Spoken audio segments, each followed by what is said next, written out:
Pasukan na naman mga kumarites at kailangan na naman natin bumili ng mga ballpen ng ating mga anak. At dahil palagi nga ito ang nakikita ko sa mga content creator, napabili nga din ako ng ballpen na ito. Isang box na nga pala yung binili ko at 12 pieces nga yung laman nito. At ang kagandahan mga kumarites, refillable siya. Kahit dalawang ballpen lang yung bilhin mo, yung refill na lang yung bilhin mo, makakamenos ka na. Bumili nga din pala ako nitong refill nila at ang laman nga ng isang box ay 20 pieces na. O diba, kita nyo naman at napakadami. Ito nga pala yung Deli na ballpen at 0.35 na nga pala ang sulat niya. Mas manipis nga yung sulat nito kumpara dun sa binibili natin na 0.5 na mga gel pen. Ito naman ay hindi lang din naman sa aking anak dahil ito nga ay gagamitin ko nga rin sa trabaho. Ito nga pala yung pinaka ballpen niya at ito nga ay pwede nyong refillan. At ang kagandahan dito mga kumarites is smudge proof na rin siya. O kung hindi nyo alam yung smudge, di ginugol ko pa para sa inyo. Ito nga pala yung pag pinunasan nyo ay hindi siya kakalat. Pero lang yon, hindi ko rin talaga naintindihan yon kaya ginugol ko rin. So ayan, meron nga tayo ditong isang 0.5 na ballpen at itatry nga natin kung hindi siya kakalat pag isinulat natin. Ito kasi yung ballpen na binili ko pa nung nakaraan. Pero aminin man natin, meron talaga mga gel pen na kumakalat talaga. Tapos pag isinulat mo, nabakat siya sa likod. At dahil 0.5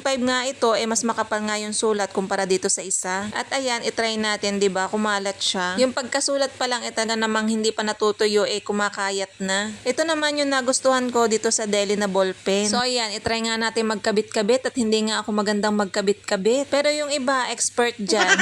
Hoy, issue ka.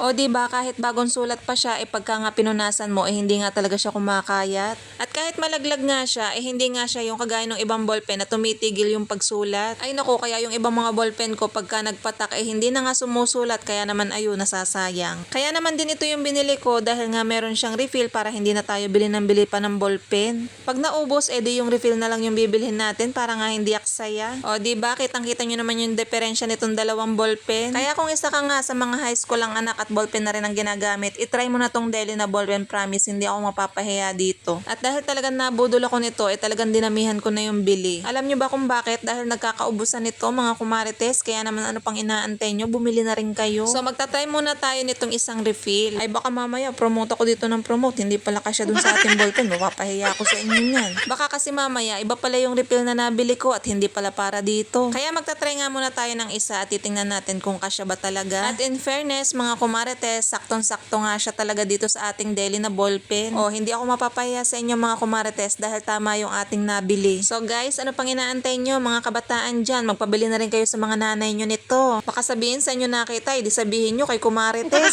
Basta alam nyo na, ilalagay ko na lang sa comment section. Siya, hanggang dito na lang. Bye-bye!